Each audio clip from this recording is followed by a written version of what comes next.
আপনাদের সকলকে আমি আবারও আমন্ত্রণ জানাচ্ছি আজকের ক্রিমিনাল ল এর এই আইন বিষয়ক অনুষ্ঠান ক্রিমিনাল জাস্টিস প্রোগ্রাম দেখবার জন্য। আপনারা শুনছেন আমার পাশে যে ছবিতে যে দেখা যাচ্ছে ব্রিস্টল ক্রাউন কোর্টের জাজ, সে তাকে লাইফ ইমপ্রিজনমেন্ট দিয়েছে ব্রিস্টল ক্রাউন কোর্টে, এবং এখানে সে মারা গেছে অনেক পরে। এবং এখানে আমি যেটা বলতেছিলাম যে he served more than 18 years in prison for the attack, আপনার গ্রিভিয়াস বডিলি হার্মের জন্য, জিবিএইচ এর জন্য তাকে 18 বছরের সাজা সে ভোগ করছিল অলরেডি ফলোইং হার ডেথ। কিন্তু পরে সে যখন ওইটা মারা গেছে ইন অগাস্ট 2019 সে যখন মারা গেছে হার্মের জন্য, তখন তাকে আবার অ্যারেস্ট করা হয়েছিল এবং তাকে চার্জ করা হয়েছিল মার্ডারের জন্য, এবং he was found guilty of murder আপনার ব্রিস্টল ক্রাউন কোর্টের মধ্যে। তখন তাকে আরো ফার্দার সেন্টেন্স দিয়েছিল, ওর পরে আরো ফার্দার সেন্টেন্স তাকে সার্ভ করতে হয়েছিল। এটা আরো আপনার in addition to the time he serve 18 years, আরো 15 ইয়ার্স এক্সটেন্ড করে সার্ভ করতে হবে আরো এক্সট্রা। এট সেন্টেন্সিং, জাজ আপনার স্টেসি, ওই যে আপনারা ছবি দেখতে পাচ্ছেন আমার বাঁ পাশে, ওনার ব্রিস্টল ক্রাউন কোর্টের জাজ, উনি বলছিলেন কি ক্রেইগস কন্ডাক্ট, তার ওই ব্যক্তির কন্ডাক্ট আচরণটা ছিল খুবই স্যাডিস্টিক, খুবই দুঃখজনক ছিল। তার আচরণ, তার ব্যবহার, তার কন্ডাক্টটা খুবই দুঃখজনক ছিল। and the attack as planned and premeditated, সে বলছে এটা একটা খুবই প্ল্যান করা অ্যাটাক হয়েছিল এবং এটা প্রিমেডিটেটেড, পূর্ব পরিকল্পিত আক্রমণ, অ্যাটাক, এটা জাজ বলছে। Handing him a total of minimum term of 34 years, যে তাকে কমপক্ষে 34 বছর তাকে প্রিজনের মধ্যে থাকতে হবে, মিনিমাম 34 ইয়ার্স তাকে থাকতে হবে। লাইফ ইমপ্রিজনমেন্ট দিয়েছে। এরপরে সে বের হতে পারবে কিনা সেটা ডিসিশন হবে প্যারোল বোর্ডের ডিসিশন। তখনও যদি সে সোসাইটির জন্য ডেঞ্জারাস বলে বিবেচিত হয় প্যারোল বোর্ডের কাছে, তখন তারা তাকে ছাড়বে না, সারা জীবন তাকে প্রিজনে থাকতে হবে। এবং জাজ বলছে কি ইউর কন্ডাক্ট ওয়াজ স্যাডিস্টিক, খুবই দুঃখজনক তোমার কন্ডাক্টটা ছিল, তোমার আচরণটা ছিল খুবই দুঃখজনক একেবারে।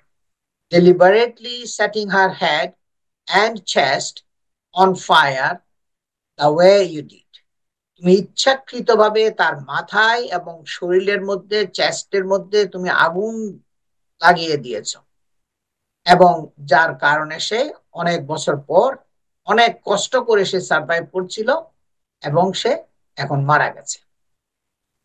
এবং জাজ আরো বলছি কি anyone who uses petrol must be aware of the level of seriousness of their actions, এবং যারাই পেট্রোল ব্যবহার করবে তারা সবাই বোঝা উচিত এটা কত সিরিয়াস আপনার মানে আপনার জিনিস, এই পেট্রোল ইউজ করাটা কত সিরিয়াস, এটা যারা ইউজ করে পেট্রোল তাদের বোঝা উচিত এটা খুবই একদম নিশ্চিত সিরিয়াস জিনিস, এই জিনিসগুলো ব্যবহার করাটা, এটা তোমার বোঝা উচিত ছিল। It was just so callous and so brutal, সে বলছে তুমি এত নিষ্ঠুর ছিলা এবং এত পাশবিক ছিলা, এই কথাগুলো জাজ বলছে। she added you had no intention to kill her,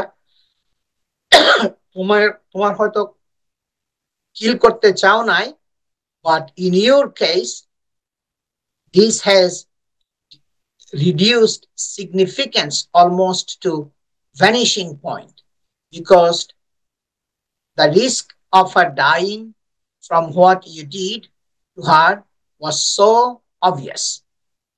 এখানে তোমার যে তুমি যেটা করেছো, এটার যে রিস্ক যেটা ছিল, সে যে মারা যাবে এটা যে একটা নিশ্চিত ছিল, এটা বলার কোনো আর মানে রাখে না।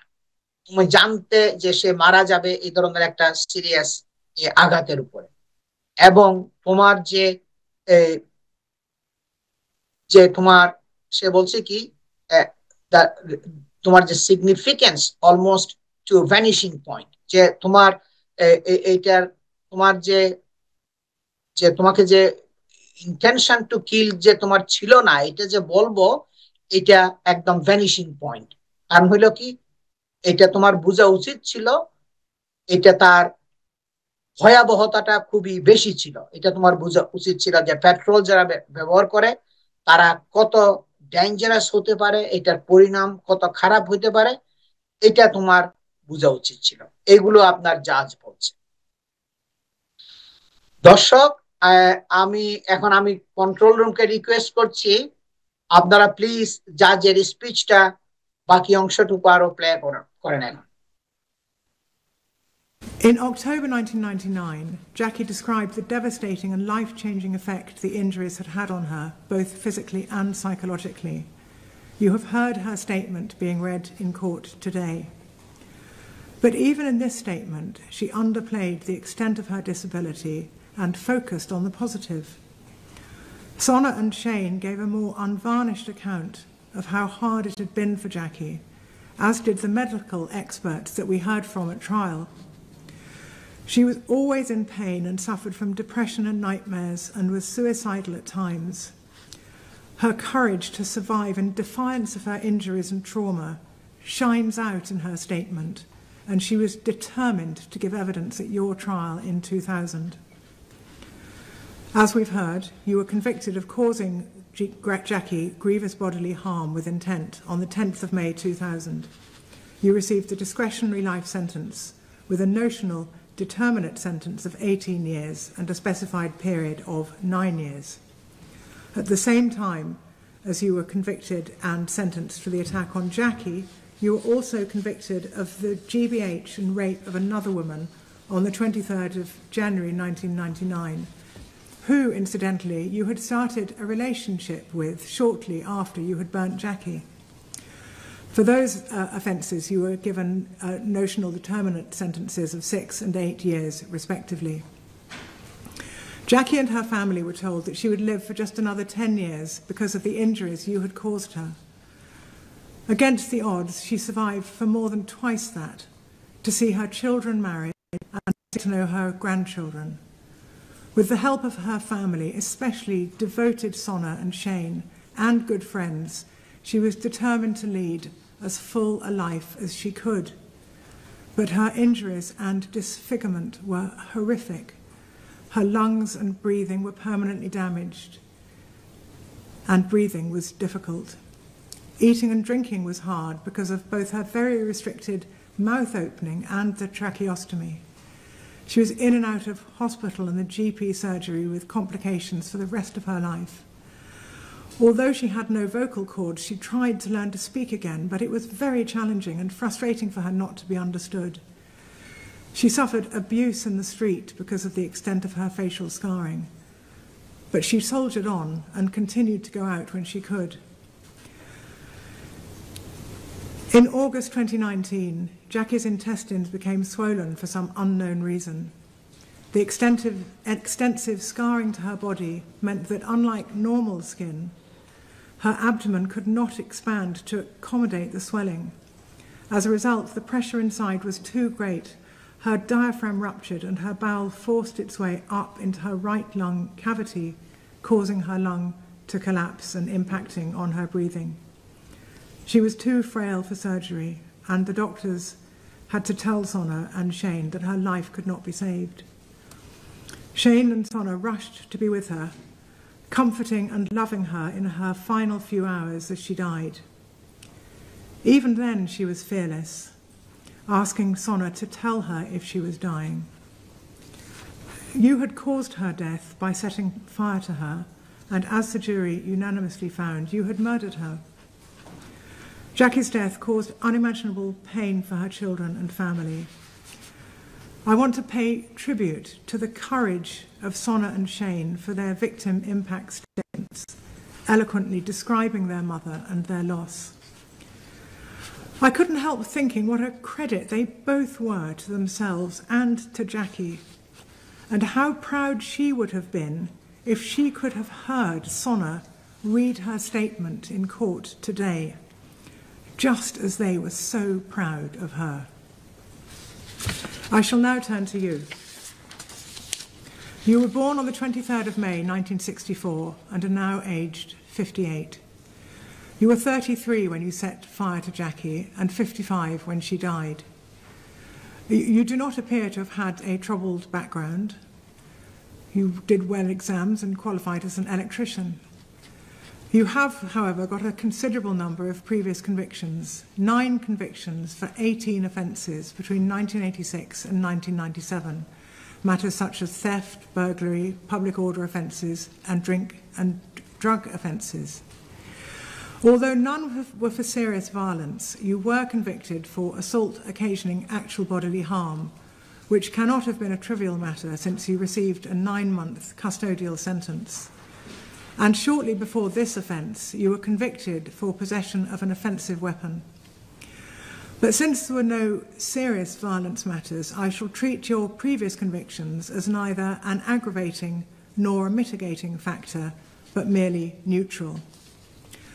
At 16, you were experimenting with drink and drugs, and by 21, you were injecting amphetamine, and you were a heroin addict by 23.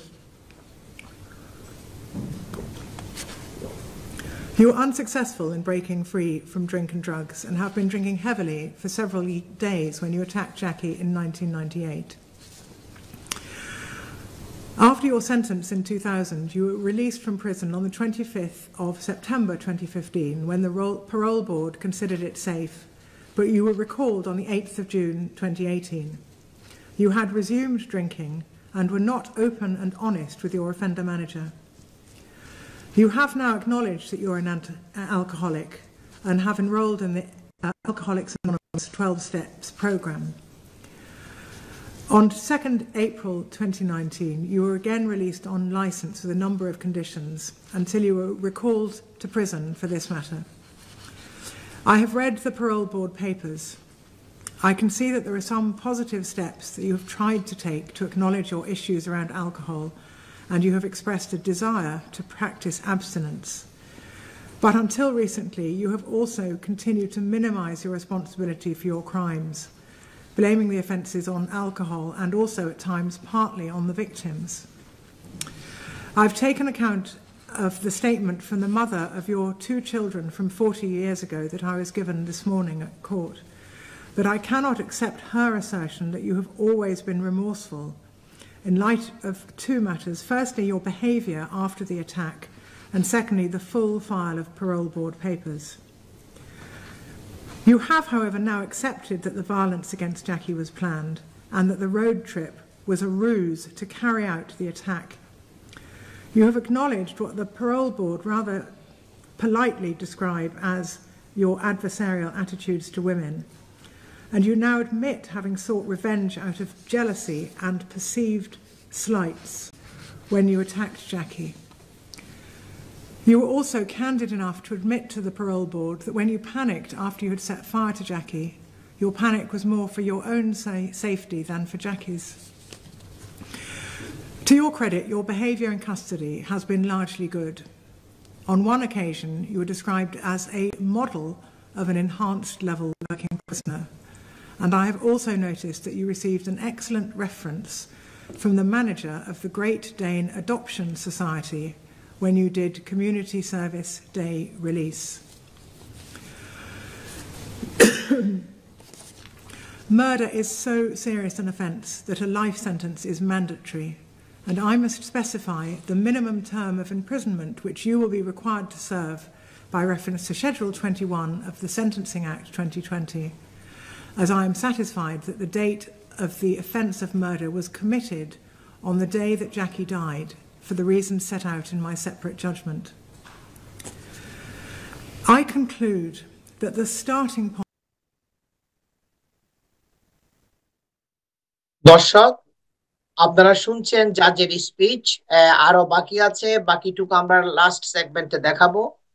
এখানে সে বলছে কি 1998-এ যে অ্যাটাক হয়েছিল এই মহিলার উপরে, জ্যাকলিনের উপরে, তার 35% বার্নস, তার বডির মধ্যে 35% আপনার জ্বলে গেছে, এবং লেফট হার নিডিং 14 অপারেশনস। তাকে 14টা অপারেশন করতে হয়েছিল, ইনক্লুডিং তার শ্বাসনালী সহ তাকে 14টা অপারেশন করতে হয়েছিল হসপিটালে, এবং 35% বডি তার পেট্রোলে আপনার জ্বলে গেছে। She lived to the age of 61 and was able to see both of her children get married and become grandmother.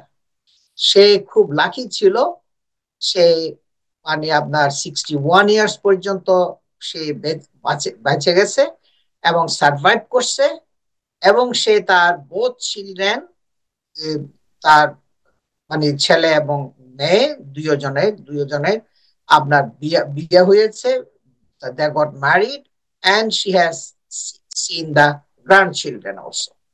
মানে খুব জীবিত অবস্থায় সে তার চিলড্রেনদের বিয়েটা দেখে গেছে, they got married, এবং she has seen her grandchildren also.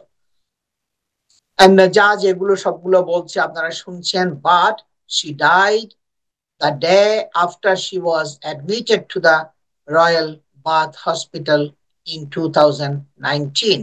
কিন্তু সে মারা গেছে মানে 2019 সালে রয়্যাল বাথ হসপিটালে, তাকে এডমিশনের পরের দিনে সে মারা গেছে। And with doctors refusing to operate on her due to her frailty, কারণ সে এত দুর্বল ছিল, এত আগুন দিয়ে তার বডিটা যেভাবে আগুনে জ্বালিয়ে দিয়েছিল, তার বডিটা এত মানে মানে ফ্রেইল ছিল, এত দুর্বল ছিল, ডাক্তার সেকেন্ড টাইম তাকে আর অপারেশন করতে চায় নাই, এবং তখন সে রয়্যাল বাথ হসপিটালে সে মারা গেছে।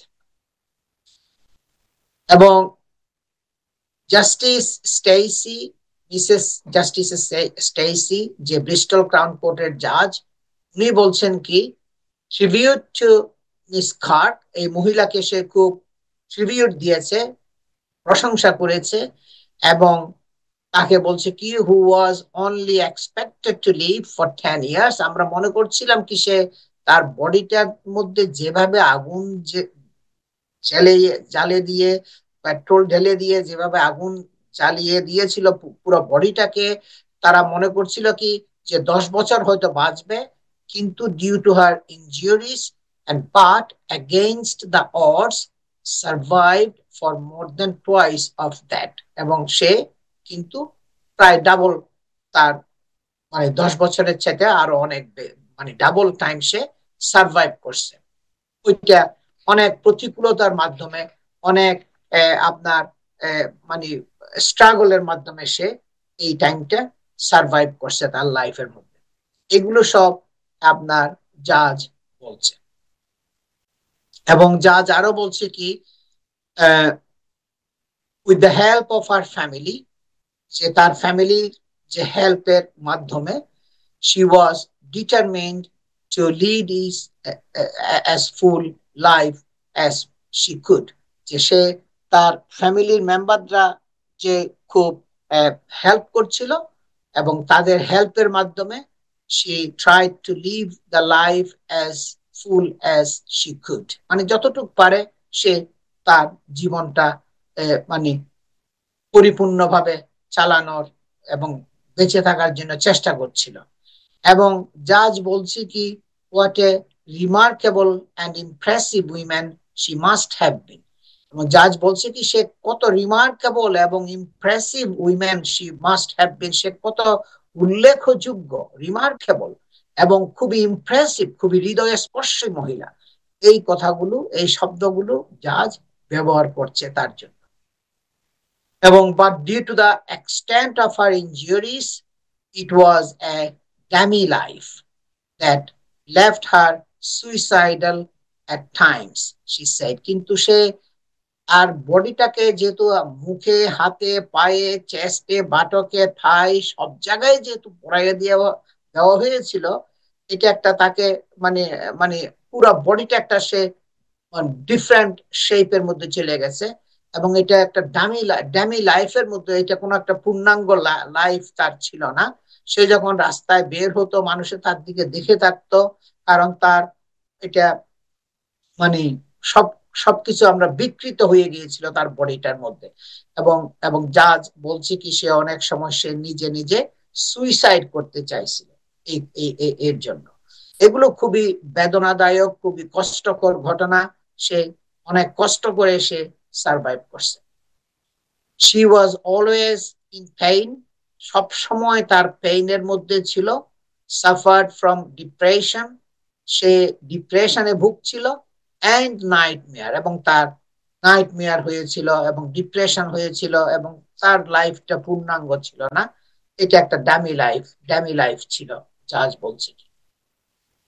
Her injuries and disfigurement were horrific, কারণ আগুনে বডিটা যেহেতু জ্বালিয়ে দিয়েছিল, তার বডিটা খুবই বিকৃত হয়ে গিয়েছিল, ডিসফিগারমেন্ট হয়েছিল, এবং যেটা খুবই হরিফিক দেখা যেত, খুবই ভয়ঙ্কর দেখা যেত থাকে।